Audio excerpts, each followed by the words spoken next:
Alright mga ka-crazy, nandito tayo ngayon mga crazy. Papunta tayo ng hub dito sa ating unang araw ng ating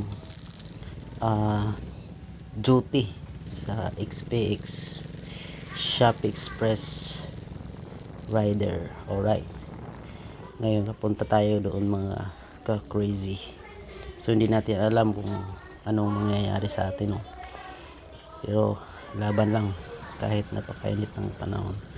Okay, dito ako umagi. Ayan, lumiko ako dyan dahil dito yung mas malapit na daan papunta doon sa aming hub.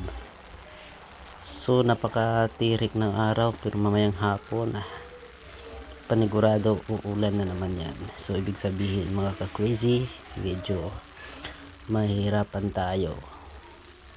Kunti yung deliver natin, kunti rin yung kita natin.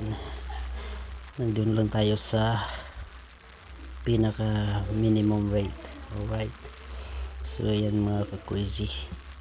So abang-abang lang tayo dyan sa mga nag-order natin o yung mga customers na mayroong hinihintay na mga parcels nila mula kay Shopee.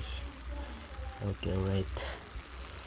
Dito sa Davao mga ka-crazy, andyan sa Bangkal yung hub natin. Likod lang yan ng Mabini. Okay, kung gusto nyo mag-apply ng pagiging Shopee delivery rider,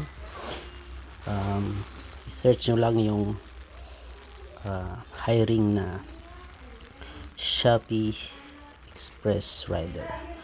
Alright, doon makikita nyo mga ka-crazy. Ayan, padayon lang tayo doon sa pag-ride natin. Ayan, tuloy-tuloy lang yan. Okay, lumaki lang konti, kurbada. So ayan. Alright, nandito na tayo mga crazy.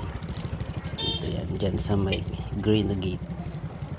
Yan yung aming warehouse dito sa Bangkal area sa Davao City. Sinita tayo ng guard dito mga crazy kasi yung pantalon natin ay mayroong gisi-gisi. Bawal dito yan sa Shopee.